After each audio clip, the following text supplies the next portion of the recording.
India కూటమి తరఫున ప్రకాశం జిల్లా ఒంగోలు నియోజకవర్గంలో కాంగ్రెస్ పార్టీ అభ్యర్థి ఒంగోలు అసెంబ్లీ నియోజకవర్గంలో ఉన్నటువంటి ప్రజలందరికీ కూడా సిపిఎం పార్టీ తరఫున మేము విజ్ఞప్తి చేస్తూ ఉన్నాం. కేంద్రంలో ఉన్నటువంటి ఎన్డీఏ గవర్నమెంటు గడిచిన 10 సంవత్సరాల కాలంలో ఈ దేశాన్ని ఒక 30 సంవత్సరాలు వెనక్కి నెట్టేసింది. ఆంధ్ర రాష్ట్రానికి ప్రత్యేక హోదా ఇస్తానని చెప్పి గతంలో చెప్పారు. ఈరోజు ప్రత్యేక హోదా లేదు, విభజన హామీలు అమలు కాలేదు. వెనుకబడిన ప్రకాశం జిల్లాకి ప్రత్యేక ప్యాకేజ్ ఇస్తామని అన్నారు. ప్రభుత్వ రంగ సంస్థ అయినటువంటి విశాఖ స్టీల్ ప్లాంట్ని పూర్తిగా ప్రైవేటీకరణ చేస్తామని చెప్పారు. 100 రోజుల్లో ధరలు తగ్గిస్తామని చెప్పారు. ఈరోజు ధరలు ఆకాశానికి అంటిపోయినాయి. 2 కోట్లు సంవత్సరానికి 2 కోట్లు ఉద్యోగాలు ఇస్తామని చెప్పారు. ఈరోజు ఉద్యోగాలు ఇచ్చే పరిస్థితి లేదు. ఈరోజు నిత్యావసర వస్తువుల ధరలతో పాటు పెట్రోలు డీజిల్ ధరలు పెరుగుతూ ఉన్నాయి. అలాగే కార్మిక వర్గానికి వేతనాలు లేవు. రైతాంగం ఆత్మహత్యలు చేసుకుంటా ఉన్నారు. చేతి వృత్తులు దివాళా తీసినాయి. అందువల్ల ప్రజల మధ్య కులం పేరుతో మతం పేరుతో చిచ్చు పెడతా ఉన్నారు. బీజేపీ తిరిగి అధికారంలోకి వస్తే రిజర్వేషన్ రద్దు చేస్తామని చెప్తా ఉన్నారు. అందువల్ల ఎన్డీఏ గవర్నమెంట్ చేస్తున్నటువంటి ప్రజా వ్యతిరేక విధానాలని నిరసిస్తున్నాం. ఖచ్చితంగా ఇండియా కూటమి తరఫున దాన్ని ఢీ కొడతాం. పార్లమెంటు సభ్యులకి శాసనసభ్యులందరినీ కూడా ఇండియా కూటమి సభ్యులు అభ్యర్థులను గెలిపించాలని చెప్పి మేము కోరుతా ఉన్నాం. ఒంగోలు నియోజకవర్గానికి సంబంధించి అటు తెలుగుదేశము ఇంతకుముందు ఉన్నటువంటి వైఎస్ఆర్ పార్టీ వీళ్ళందరూ కూడా ఒకరు మార్చి ఒకరు గెలిచారు, కానీ నగర అభివృద్ధి లేదు, నియోజకవర్గ అభివృద్ధి లేదు. ప్రతిరోజు మంచినీళ్ళు ఇవ్వకపోతే ఎన్నికల్లో పోటీ చేయనని చెప్పేసి ప్రస్తుతం ఉన్నటువంటి ఎమ్మెల్యే గారు చెప్పారు. ఈరోజు 3 రోజులు కూడా నీళ్లు వచ్చే పరిస్థితి లేదు. శివారు కాలనీలో వారానికి 1 డ్రమ్ము నీళ్లు మాత్రమే ఇస్తూ ఉన్నారు. చాలా తీవ్రంగా ఇబ్బంది పడుతున్నారు. మంచినీటి సమస్య పరిష్కారం కాలేదు. అలాగే నగరంలో అండర్ గ్రౌండ్ డ్రైనేజ్ ఇస్తామని చెప్పారు. ఈ రోజుకి దాని ఊసే లేకుండా పోయింది. ఈరోజు నగరంలో దాదాపు 25,000 మంది పేదలకు ఇళ్ల స్థలాలు ఇస్తామని చెప్పి ఇది ఒక పెద్ద సమస్యగా ఈరోజు పట్టణంలో ఉన్నటువంటి పేదలని బలి చేస్తూ ఉన్నది. కానీ ఎన్నికలకు ముందు 21,000 మందికి ఇచ్చామని చెప్పారు. సెంటు స్థలం అని చెప్తా ఉన్నారు. ఈ రోజు కూడా వాళ్ళెవరూ ప్లాట్లు కూడా చూపించలేదు. కనీసం అది కట్టుకోవడానికి నివాసయోగ్యమైన పరిస్థితి కూడా లేని పరిస్థితి ఉన్నది. అలాగే తాగునీరు, మంచినీరు, అలాగే టిట్కో ఇళ్ళు ఉన్నాయి. టిట్కో ఇళ్ళు నిర్మాణం 80% పూర్తి అని చెప్పేసి తెలుగుదేశం అని చెప్తా ఉన్నాడు. కానీ ఈరోజు 5 సంవత్సరాలు పూర్తయినా ఒక్క ఇల్లుకి ప్రజాధనం పెట్టి కొన్ని అపార్ట్మెంట్లు లాగా ఇల్లు కట్టించినటువంటి దాన్ని ప్రారంభించకుండా వదిలేశారు. ఇలా చెప్పుకుంటూ పోతే నగరంలో అనేక రకాల సమస్యలు ఉన్నాయి. పోతురాజు కాలం ఆధునీకరణ కానీ, ఇళ్ల స్థలాలు కానీ, అండర్ గ్రౌండ్ డ్రైనేజ్ కానీ, ఎలక్ట్రిసిటీ సమస్య కానీ ఇవేవి కూడా పరిష్కారం కాలేదు. అందువల్ల ఇప్పుడున్నటువంటి తెలుగుదేశం అభ్యర్థిని కానీ, వైసీపీ అభ్యర్థి కానీ మీరేం చేసేది మీకు ఓట్లు వేయాలని అడుగుతున్నాం. నగరంలో ఉన్న ప్రజలకి ఏమి చేసి మీరు ఓట్లు అడుగు నైతిక హక్కు లేదు. అందుకే కాంగ్రెస్ పార్టీకి ఓట్లు వేయాలని చెప్పేసి మేము ప్రజలకు పిలిపిస్తూ ఉన్నాము. అలాగే ఇక్కడ ఉన్నటువంటి యూనివర్సిటీని కూడా ఇంతవరకు దాని గురించి ఊసే లేకుండా పోయింది. ఇక్కడ భూములు కబ్జా జరుగుతూ ఉన్నది. గత రాష్ట్రం అంతా చర్చ నడిచింది. గత 6 మాసాల క్రితం ఒంగోలు నగరంలో వేల కోట్ల రూపాయలు అధికార పార్టీ నాయకుల అండదండలతోటి భూములు కబ్జా చేస్తూ ఉంటే దొంగలు కాపాడే పని చేస్తూ ఉన్నారు. అవినీతి అక్రమాలకు పాల్పడుతూ ఉన్నారు. కాబట్టి ఇటువంటి అవినీతి పనులకి మేము ఈరోజు ఓట్లు వేయాలన్నా. అందువల్ల నగర ప్రజలందరూ కూడా ఆలోచించి నగరంలో ఉన్నటువంటి సమస్యల పరిష్కారం కోసం, నగర అభివృద్ధి మీద అవగాహన ఉన్నటువంటి కాంగ్రెస్ పార్టీ అభ్యర్థికి ఓట్లు వేయాలని చెప్పేసి మేము విజ్ఞప్తి చేస్తూ ఉన్నాం. శివారు కాలనీలతో పాటు ఒంగోలు రూరల్ మండలం, కొత్తపట్నం మండలం, వాల్పీకు భూములు, అక్కడ ఉన్నటువంటి హార్బరు, విమానాశ్రయం తీసుకొస్తామని చెప్పారు. ఇవన్నీ కూడా మాటలు తప్ప ఒక్కటి కూడా ఆచరణకు నోచుకోలేనటువంటి పరిస్థితి ఉన్నది. కాబట్టి ఖచ్చితంగా ఈ 2 పార్టీలను ఓడించండి, కాంగ్రెస్ పార్టీని గెలిపించండి. ప్రజలకు అందుబాటులో ఉంటాము. మేము కూడా అందరం కలిసి ప్రజా ఉద్యమాలు నిర్వహించడం కోసం ప్రయత్నం చేస్తామని చెప్పేసి తెలియజేస్తున్నాం. లోక్సభకి శాసనసభకి ఎన్నికలు జరుగుతూ ఉన్నాయి. మన రాష్ట్రంలో శాసనసభ, లోక్సభ ఒకేసారి ఎన్నికలు జరుగుతున్న నేపథ్యంలో ఒకవైపున ఎన్డీఏ కూటమి పోటీ చేస్తూ ఉంది, ఇంకో వైపున ఇండియా కూటమి పోటీ చేస్తూ ఉంది. స్థానికంగా ఉండే ప్రాంతీయ పార్టీ వైఎస్ఆర్ పార్టీ 3 పోటీలో ఉన్నారు, 3. ఇక్కడ విషయం ఏంటంటే గత 10 సంవత్సరాల నుంచి స్వామినాథన్ కమిషన్ సిఫార్సులు అమలు చేస్తామని చెప్పి నరేంద్ర మోడీ 2014లో చెప్పడం జరిగింది. 2022 నాటికి రైతుల ఆదాయం రెట్టింపు చేస్తామని చెప్పారు. రైతుల ఆదాయం రెట్టింపు కాలేదు, కానీ ఎరువుల ఖర్చు రెట్టింపు అయింది, డీజిల్ రేట్లు పెరిగినాయి, వ్యవసాయ ఉత్పత్తి ఖర్చులు రెట్టింపు అయినాయి. రైతాంగ ఆత్మహత్యల పరంపర కొనసాగుతూనే ఉంది. పాలకవర్గం గత 10 సంవత్సరాల చెంది మాటలు చెప్పాను. అంతేకాకుండా రైతులు అడిగిన కనీస మద్దతు గిట్టుబాటు మద్దతు ధరకు చట్టబద్ధత కల్పించాలని చెప్పి సంవత్సరం 15 రోజుల పాటు ఢిల్లీలో పంజాబ్, హర్యానా, ఉత్తరప్రదేశ్ రైతులు ఉద్యమం చేయటం జరిగింది. ఆ ఉద్యమం నేపథ్యంలో తప్పనిసరి పరిస్థితుల్లో 5 రాష్ట్రాల్లో ఎన్నికలు జరుగుతుంది, రైతాంగ నిరసనకు గురవుతాం, నష్టం జరుగుతుంది చట్టాలని ఉపసంహరించుకున్నారు. ఆ రోజు ఉద్యమంలో ఉన్న రైతాంగ సంఘాల నాయకులకు ఒప్పందం చేసుకొని రాతపూర్వకంగా హామీలు ఇచ్చారు. రైతుల మీద పెట్టిన కేసులు ఎత్తేస్తాం, చనిపోయిన రైతు కూడా ఎక్స్గ్రేషియా ఇస్తాం, కనీస మద్దతు ధరలకు చట్టబద్ధత కల్పిస్తామని చెప్పి హామీ రాతపూర్వకంగా ఇచ్చి 2 సంవత్సరాలు కావస్తా ఉంది. కానీ కేంద్ర ప్రభుత్వం దాని ఆచరణ హామీలను అమలు జరపలేదు. అంటే ఈ దేశంలో ఉన్న కేంద్ర ప్రభుత్వం రైతాంగానికి పూర్తి వ్యతిరేకంగా ఉంది. ఆదాని, అంబానీ లాంటి కార్పొరేట్ కంపెనీలకు తొత్తుగా పనిచేస్తున్నాయి వాళ్ళ ఆదాయాన్ని ప్రయోజనాలు కాపాడటానికి. అందుకనే రైతాంగం ఇంత తీవ్రమైన ఉద్యమాలని నిర్వహించడం జరిగింది. అట్లాగే కార్మిక కోడ్లు 44 చట్టాలని రద్దు చేసి అనేక సార్లు వాళ్ళు సాధించుకున్న హక్కుల్ని కాలు రాస్తూ 4 కార్మిక కోడ్ల పేరుతోటి 8 గంటల పని విధానాన్ని 12 గంటల పనిచేసి సమ్మె హక్కును కూడా నిరాకరించే పద్ధతుల్లో కార్మిక చట్టాలను కూడా మార్చడం జరిగింది. అంతేకాకుండా దేశవ్యాప్తంగా నిరుద్యోగులు 2 కోట్ల ఉద్యోగాలు సంవత్సరానికి ఇస్తా ఉన్నారు. 10 ఏళ్ళు నరేంద్ర మోడీ 20 కోట్ల ఉద్యోగాలు ఇవ్వాలా. ఎన్ని ఇచ్చారు వాళ్ళు లెక్క చెప్పాలా. కరోనా టైంలో కొన్ని లక్షల చిన్న పరిశ్రమలు రద్దు, లక్షలాది మంది ఉపాధి కోల్పోయారు తప్ప కొత్త ఉద్యోగాలు ఇచ్చిన పాపాన పోలా. అంతేగాని ఈ రాష్ట్రానికి సంబంధించి అత్యంత బాధాకరమైంది, దురదృష్టకరమైంది ఏంటంటే రాష్ట్ర విభజన సందర్భంగా ప్రత్యేక హోదా ఇస్తా ఉన్నారు, విభజన హామీలు అమలు చేస్తామని చెప్పి చెబితే ఆనాడు మీకు హోదా ఒకటి మేము ప్యాకేజీ ఇస్తాం చంద్రబాబు నాయుడు గారిని ఒప్పించి ఆ ప్యాకేజీ కూడా ఇవ్వకపోతే ఆయన ధర్మ పోరాట దీక్షలతో జిల్లా కేంద్రాల్లో ఆయన ధర్నాలు చేసిన పరిస్థితి. మరి ఆ రోజు ఏదైతే బీజేపీ అన్యాయం చేసింది రాష్ట్రానికి, ప్రత్యేక హోదాకు బదులు ఇస్తామన్న ప్యాకేజీ కూడా ఇవ్వాలని చెప్పి చంద్రబాబు నాయుడు వాళ్ళు ఎన్డీఏ కూటమితో పొత్తు పెట్టుకున్నారంటే ఇవాళ ప్రత్యేక హోదా ఇస్తామని హామీ ఇచ్చారా, విభజన హామీలను అమలు జరుపుతూ హామీ ఇచ్చారా? మరి ఈ హామీలు తీసుకోకుండా మీరు వాళ్ళతో పొత్తులో ఉన్నారంటే దీని అర్థం ఈ రాష్ట్ర ప్రజల ప్రయోజనాలు బీజేపీకి తాకట్టు పెట్టడమే కేంద్ర ప్రభుత్వానికి అనేది వాళ్ళు జనం ఆలోచిస్తూ ఉన్నారు. అందువల్ల ఈ రాష్ట్రానికి రావాల్సిన అత్యంత దురదృష్టకరమైన విషయం ఏంటంటే 7 జిల్లాలు వెనుకబడిన జిల్లాలు, ఉత్తర కోస్తా, రాయలసీమ 4 జిల్లాలు. అందులో ప్రకాశం జిల్లా కూడా వెనుకబడింది. ఈ జిల్లాను కూడా లిస్టులో చేర్చనుంది. ఈ జిల్లాలో కమ్యూనిస్ట్ పార్టీలు, ఇతర ప్రజా సంఘాలు అనేక సార్లు డిమాండ్ ఈ జిల్లాను పట్టించుకోవాలా, మనకి ప్యాకేజీ ఇవ్వాలా. కానీ మనకి ఇవ్వాలా 7 జిల్లాలకు ఇచ్చారంటే 2 సంవత్సరాలు ప్యాకేజీ ఇచ్చి జిల్లాకి 50 కోట్ల లెక్కన టీడీపీకి బీజేపీకి వచ్చిన రాజకీయ విభేదాల కారణంగా ఎప్పుడైతే ఎన్డీఏ నుంచి టీడీపీ బయటికి వచ్చిందో ఆ 7 జిల్లాలకి ఇవ్వాల్సిన సంవత్సరానికి 50 కోట్లు ఈ 7 సంవత్సరాల నుంచి కేంద్ర ప్రభుత్వం వల్ల. మరి ఆనాడు వచ్చిన కొత్త ప్రభుత్వం వైఎస్ఆర్ ప్రభుత్వం మా రాష్ట్రంలో వెనుకబడ్డ జిల్లాలకి అత్యంత వెనుకబడి మౌలిక వసతులు ఏర్పాటు చేసి ఇస్తామని డబ్బులు ఎందుకు ఇవ్వరని ఇవాళ వైఎస్ఆర్ పార్టీ అడగల. మరి ఈ పద్ధతుల్లో అధికార పక్షం ప్రతిపక్షం 2 కూడా నరేంద్ర మోడీకి జీవు చూడని ఆయన ఎక్కడ ఓటేమంటే అక్కడ ఓటేస్తారు. రాష్ట్రపతి ఎన్నికలు కానీ చట్టాల్లో కానీ ఎక్కడ ఈ రాష్ట్ర ప్రయోజనాలుగా మా ఓట్లు మీకు అవసరం, మీరు ఓట్లు అడుగుతున్నారు, ఈ రాష్ట్ర సమస్యను పరిష్కారం చేయాలని నిలిచిన ఘటన అధికార ప్రతిపక్ష నాయకులు ఇద్దరికీ లేదు.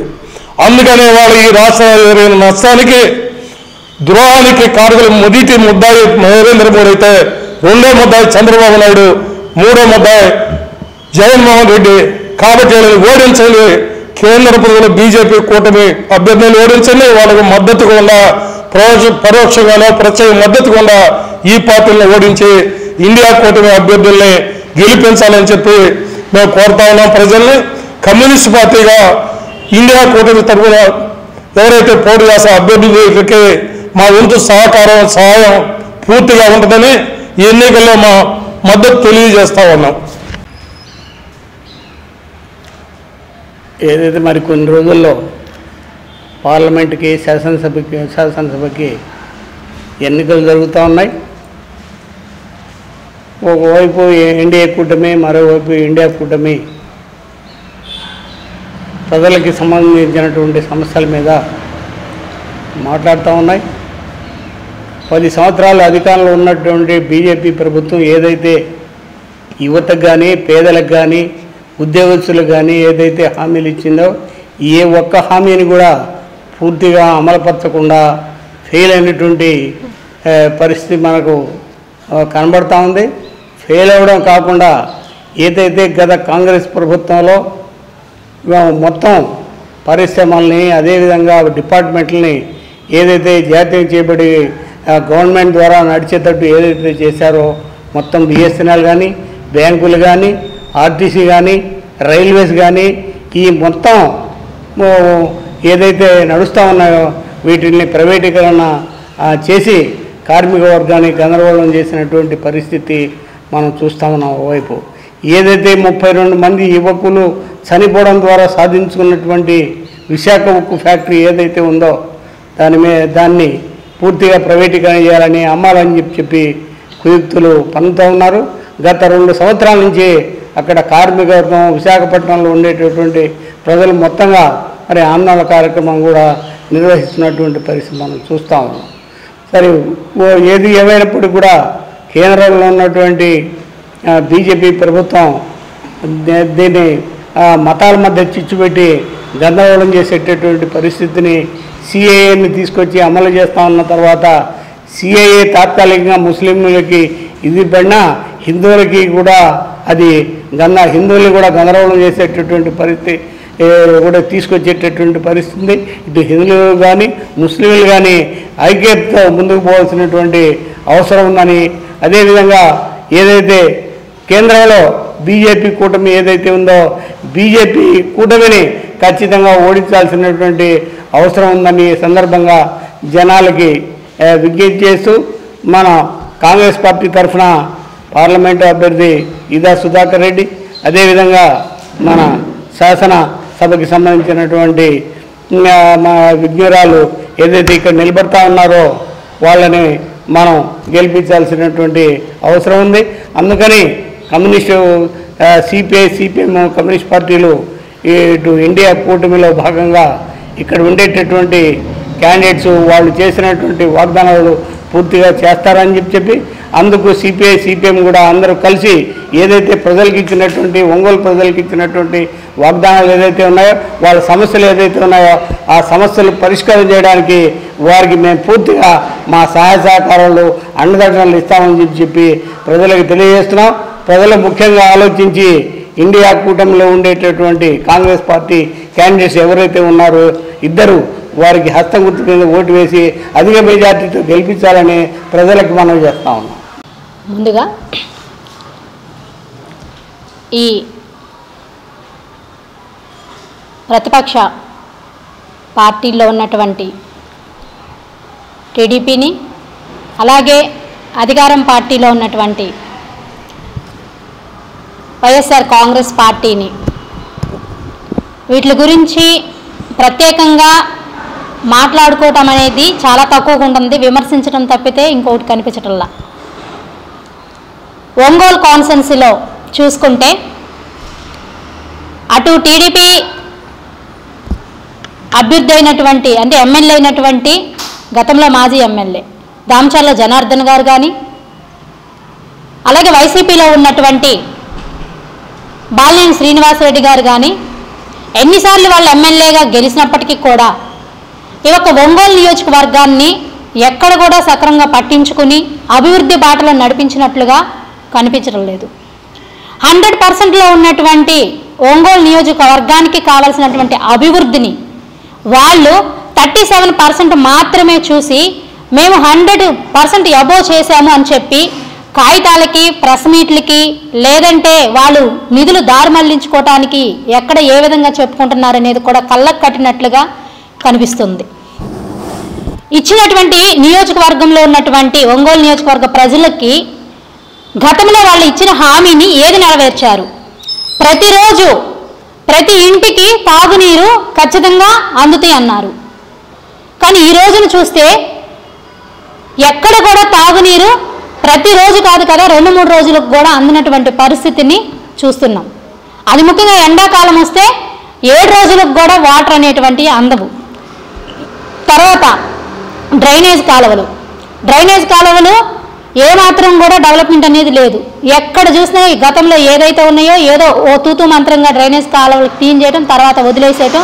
వారం రోజులైనా కానీ ఆ డ్రైనేజ్ కాలువలకు సంబంధించినటువంటి చర్యలు అంటే ఎవరైతే ఉన్నారో వాళ్ళ చేత శుభ్రత అనేటువంటిది చేపించేటువంటి వాటిల్లో కూడా చర్యలు తీసుకోకుండా ఏమీ పట్టినట్లుగా కూడా వదిలేశారు.